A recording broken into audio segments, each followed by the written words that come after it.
Les presento aquí el documento que ha circulado en las últimas horas. Es un documento absolutamente oficial de la Oficina del Servicio de Inmigración y Control de Aduanas de Estados Unidos.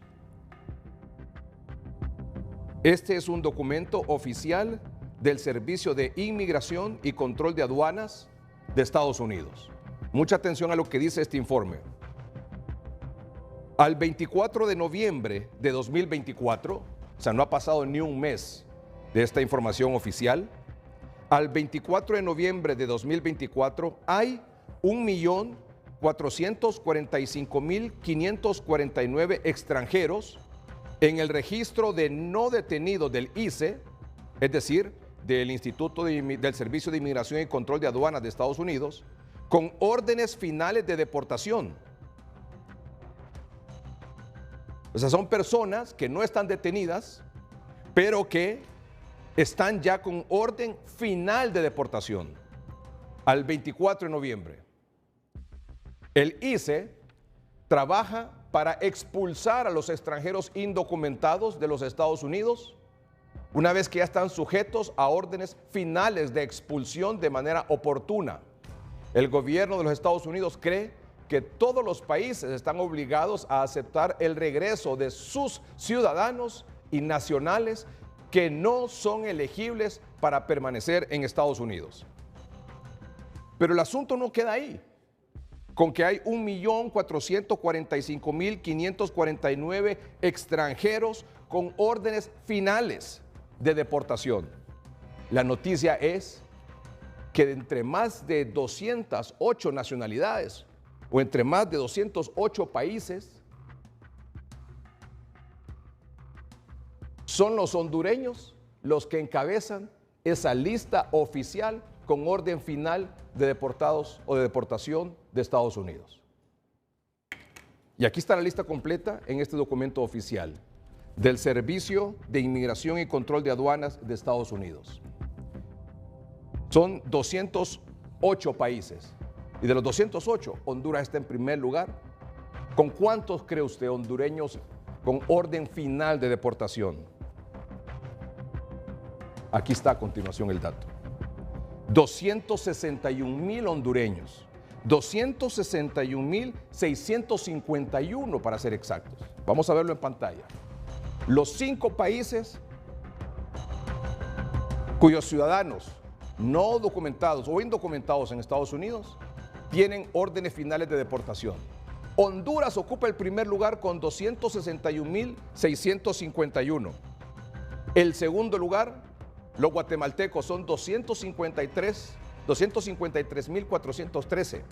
Luego los mexicanos, 252,044. Los salvadoreños con 203,822. Y los nicaragüenses, 45,995. Y luego, ciudadanos de 203 países más, porque son un total de 208 países.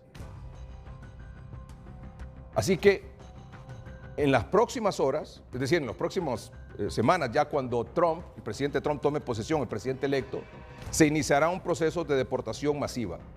Y en estos 261,000 y pico de hondureños, hay de todo, hay de todo. Gente que se fue buscando mejores condiciones, o gente que se fue huyendo, o gente que llegó allá y se dedicó a delinquir. O sea, hay de todo.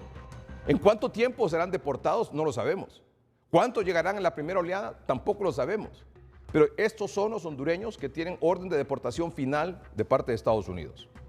Esto es lo que recientemente decía el presidente electo Donald Trump sobre lo que va a suceder cuando tome posesión de su cargo. I think you have to do it, and it's a very tough thing to do. But you have to have, you have rules, regulations, laws. They came in illegally. The people that have been treated very unfairly are the people that have been online for 10 years to come into the country. But we're starting with the criminals, and we got to do it. And then we're starting with others, and we're going to see how it goes. Es muy difícil, pero lo tenemos que hacer. Y vamos a comenzar por los criminales. ¿Cuántos de esos 261,000 y pico de hondureños son criminales? 261,651. ¿Todos? Evidentemente no. Pero son indocumentados y ya tienen orden final de deportación. Sobre ese tema, el SAR que ha nombrado el presidente electo para que tome posición el 20 de enero próximo, se llama Tom Homan, es el zar, digamos, fronterizo para este tipo de temas. Esto fue lo que dijo en una entrevista reciente. The removal, the deportation of criminal aliens has decreased 74% under this administration. The Biden administration has no interest in this at all. And that's why President Trump is committed to doing this. And day one of his administration, we're going to run a deportation operation. We're going to secure the border, and we're going to start looking for these missing children. We know we got at least 700,000 documented illegal aliens in this country who's been convicted of a crime that are walking the streets. We're going to look for those folks. Also, it's released today by Bill Melugin that the latest data from ICE is you got 1.6 million, just shy of 1.6 million illegal aliens in this country who had due process at great taxpayer expense and was ordered removed by a federal judge and have not left. We'll also look at them as soon as we finish with the criminals. We'll be looking for those folks too. El zar fronterizo dice, desde el día 1 vamos a comenzar con estas operaciones de deportación masivas. Honduras, aparte de ser el primer lugar de 208 países cuyos nacionales indocumentados encabezan la lista con deportación final, orden final de deportación, o sea que no hay ningún recurso ya, y si procesaron algún recurso, solicitaron alguna protección, no le fue concedida y tienen orden final de deportación. Aparte de eso, Honduras encabezó en noviembre de este año, y probablemente va a ser en diciembre también, la lista de mayor cantidad de ciudadanos solicitando asilo en México. Vamos a ver el cuadro a continuación. Fíjense que Honduras no solo ocupa el primer lugar en la cantidad de hondureños que serán deportados de todas las nacionalidades de Estados Unidos, sino que además ocupa el primer lugar en la cantidad de personas que han solicitado hasta noviembre también de 2024 la condición de refugiado en México. ¿Con cuántos? Con 26.550, muy por arriba de Cuba, Haití, El Salvador, Venezuela, Guatemala, Colombia, etc. O sea, no es muy honroso estos dos datos, pero sí son reales. ¿Y qué es lo que va a pasar? ¿Y qué es lo que está pasando? Es exactamente lo que queremos discutir esta noche aquí en el primer segmento del programa, con estos datos que son realmente muy preocupantes. Roberto Lagos, en el primer segmento del programa, es analista e investigador de temas económicos. ¿Qué está pasando, Roberto? Buenas noches. Buenas noches, licenciado Melgar, y buenas noches al pueblo hondureño. Bueno, los datos que usted muestra son realmente escalofriantes en el sentido de la cantidad de personas que van a ser retornados, y creo que desde ya eso da luces al trabajo que tiene que realizar el gobierno, ¿verdad?, para poder recibir a todas estas personas que estarían siendo retornadas y tener la comunicación directa, ¿verdad?, con ICE, ¿verdad?, y con el gobierno de los Estados Unidos para ver el procedimiento que se va a seguir. ¿Honduras está lista para recibir a estos compatriotas?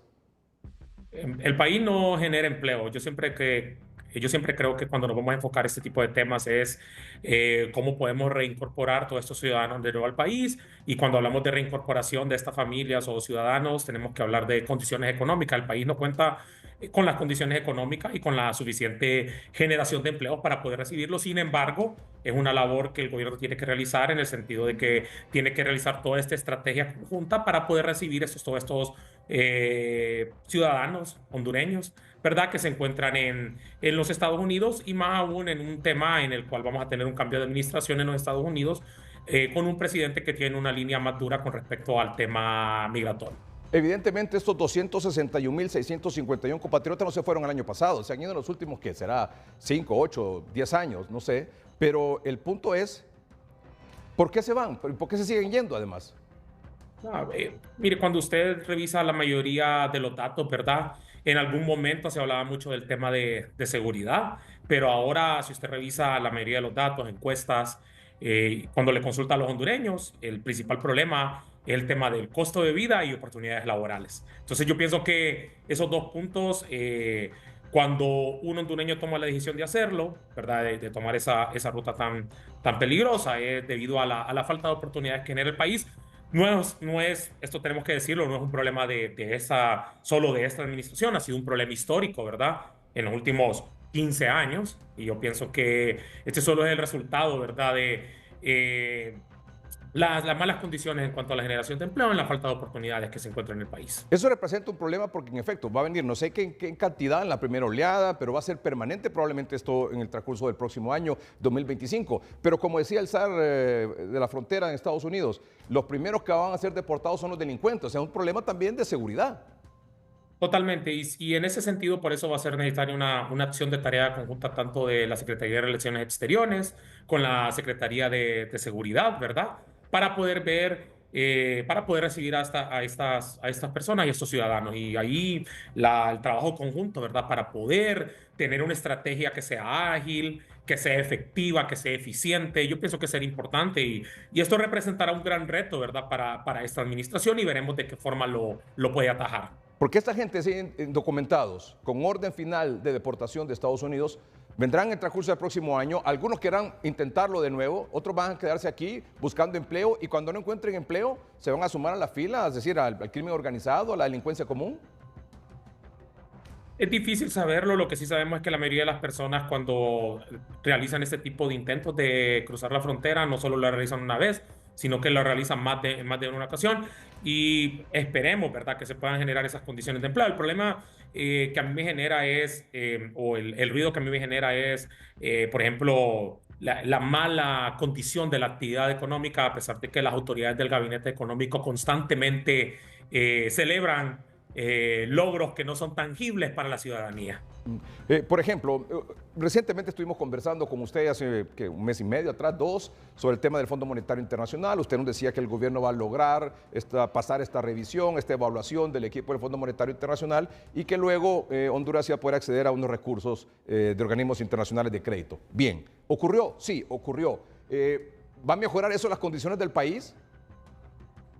Mire, podemos revisar algunas cifras si usted quiere. Por ejemplo, hay dos temas relevantes y yo creo que se los comenté y primera vez que voy a decir esto, o sea, se les dijo que las autoridades se comprometieron a hacer un deslizamiento más acelerado del tipo de cambio y adicionalmente a un incremento de la tasa de política monetaria y esto ha tenido sus efectos sobre cifras relevantes del país. Si usted observa el tipo de cambio, hay un deslizamiento fuerte de la moneda que se ha registrado entre el mes de septiembre al día de mañana, diciembre, de aproximadamente 56 centavos, ¿verdad? O sea, es uno de los incrementos más fuertes en el deslizamiento, 56 centavos en los últimos, no han pasado 4 meses, ¿verdad?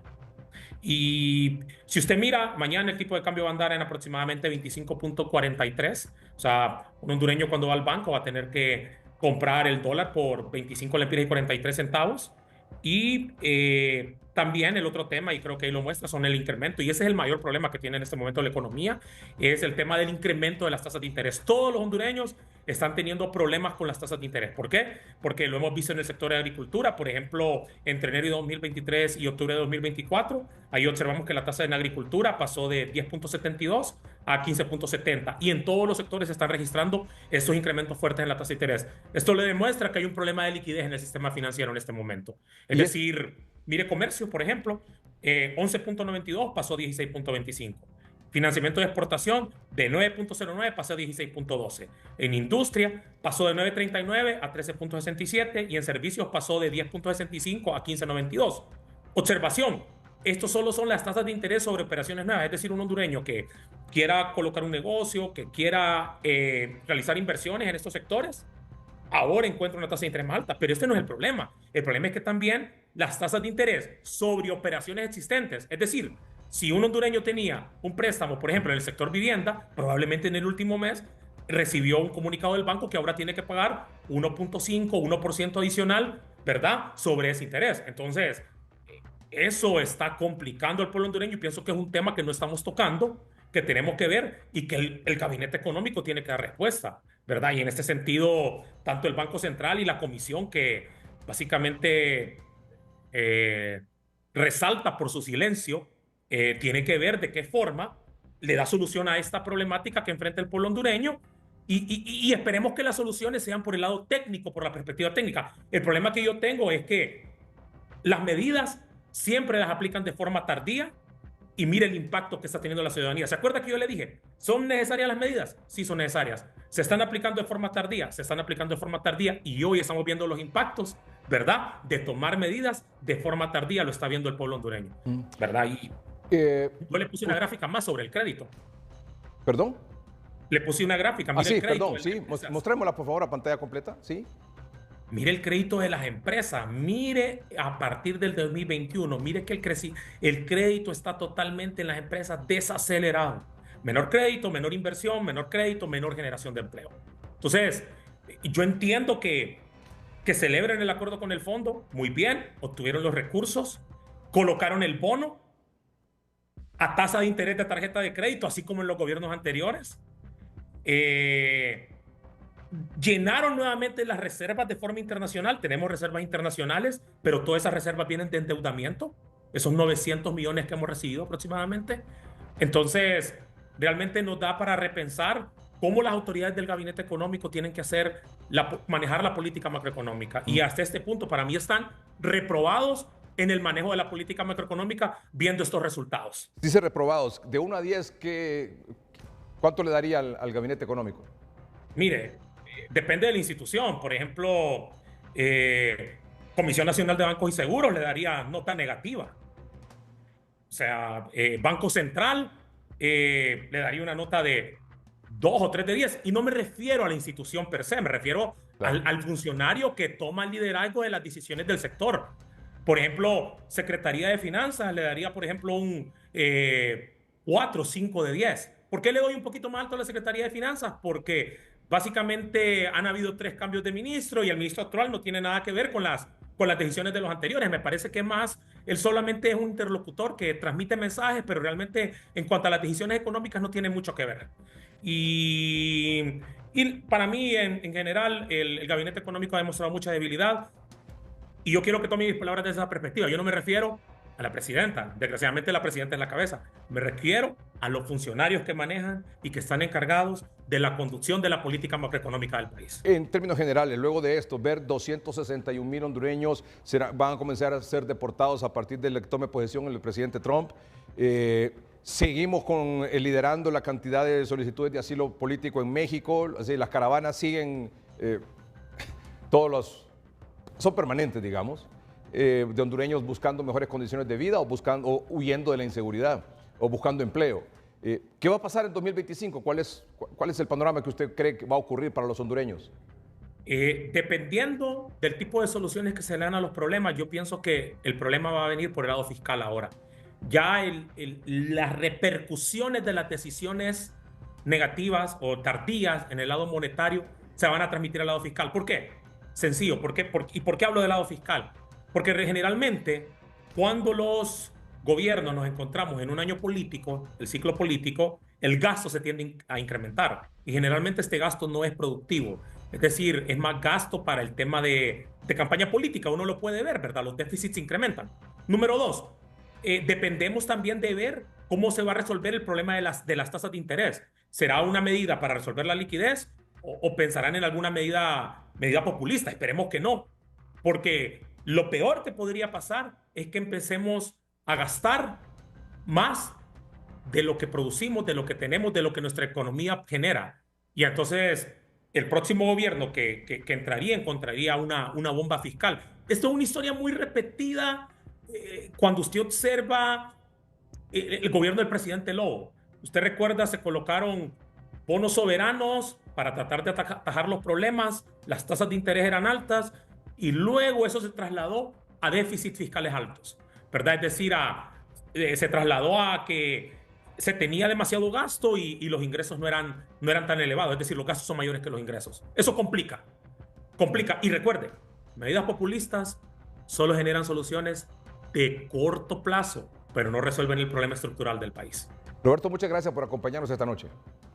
Le agradezco mucho, licenciado Melgar. Muy buenas noches. Gracias. Roberto Lagos es analista e investigador de temas económicos, haciendo su comentario a este documento que es oficial de la Oficina de Servicios de Inmigración y Control de Aduanas de Estados Unidos, con fecha noviembre de 2024. Son 208 países en total, 208 nacionalidades. De esos 208 nacionalidades, son un total de 1.445.549 extranjeros que tienen orden final de deportación. Y muéstrame el cuadro por última vez, por favor, de las primeras 5. Honduras encabeza esta lista de 208 países con ciudadanos con orden final de deportación. 261.651, por arriba de Guatemala, por arriba de México, por arriba de El Salvador, por arriba de Nicaragua y por arriba de 200 países más.